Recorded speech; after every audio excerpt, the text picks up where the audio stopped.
অতীতে যারা আমাদের রাষ্ট্রকে পরিচালনা করেছে, নেতৃত্ব দিয়েছে, আমরা সংসদ ভবনে কি দেখলাম?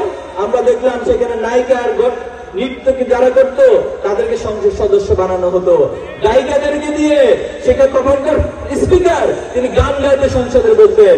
আমার দেশের শ্রমিক মজুরের অর্থ দিয়ে যে সংসদ পরিচালিত হয়, সে সংসদে গানের আসর বসানো হতো, কিন্তু বাংলাদেশের সম্ভাবনা নিয়ে তাদের মুখে কোনো কথা শোনা যায় না।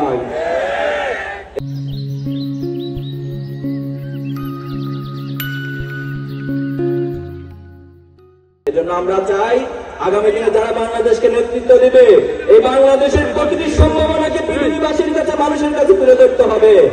এই ফটিকছড়ির কি সম্ভাবনা রয়েছে আমাদের নুরুল আমিন উপস্থাপন করেছে। আমরা চাই তার এই উপস্থাপন শুধুমাত্র উপস্থাপনের মধ্যে সীমাবদ্ধ থাকবে না, এটা বাস্তবায়ন করতে হবে। আমরা যদি নুরুল আমিন ভাই এটা বাস্তবায়ন করতে না পারে, এই মিথ্যা আশ্বাসকে আমরা প্রত্যাখ্যান বলে দিলাম। এজন্য আমরা চাই আগামী দিনে যারা এই রাষ্ট্রকে পরিচালনা করবে, তারা রাষ্ট্রের জনগণের কাছে কমিটমেন্ট বদ্ধ থাকবে, তারা নিজেদের সম্পদের পাহাড় তৈরি করবে না। আমরা অতীতে দেখেছি বেগমপাড়ায় বিশাল বিশাল সম্পদের অট্টালিকা তৈরি করা হয়েছে।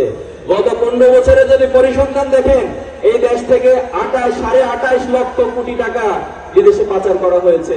একটি বাংলাদেশের মতো একটি রাষ্ট্র থেকে যদি 28.5 লক্ষ কোটি টাকা শুধু বিদেশে পাচার হয়, তাহলে রাষ্ট্র কিভাবে চলে?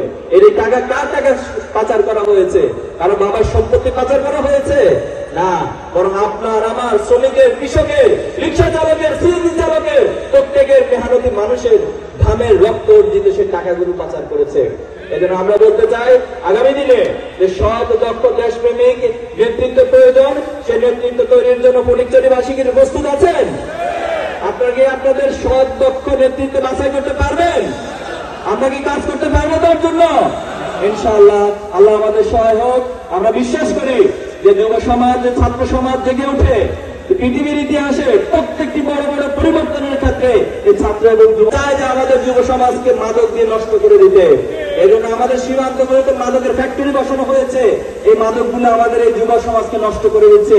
আজকে আমাদেরকে সিদ্ধান্ত নিতে হবে এই মাদক মুক্ত সমাজ গড়ার জন্য। আগামী দিনে যারা নেতৃত্ব নির্বাচন হবে, আপনাদেরকে অবশ্যই কার্যকর ভূমিকা পালন করতে হবে। এই যুব সমাজকে মাদক থেকে মুক্ত রাখতে হবে। তবে ইনশাল্লাহ আমরা আসুন, আমরা সকল ভেদাভেদ ভুলে গিয়ে, সকল রাজনৈতিক কানা ছোড়াছড়ি ভুলে গিয়ে আমরা উদারতা এবং উন্নয়নের রাজনীতির জন্য সকলে ঐক্যবদ্ধ করে আগামীর বাংলাদেশ হবে সব দক্ষ মানুষের নেতৃত্বের বাংলাদেশ। আগামীর বাংলাদেশ হবে ন্যায় এবং ইনসাফের বাংলাদেশ। আগামীর বাংলাদেশ হবে সকল মানুষের, সকল নাগরিকদের বাংলাদেশ। ইনশাআল্লাহ সকল বিজয় আমাদের দেখা হবে ইনশাআল্লাহ। আল্লাহ আমাদের সহায় হোক। নাসরুম মিনাল্লাহি ওয়া ফাতহুন কারীম ওয়া বাশশিরিল মুমিনিন।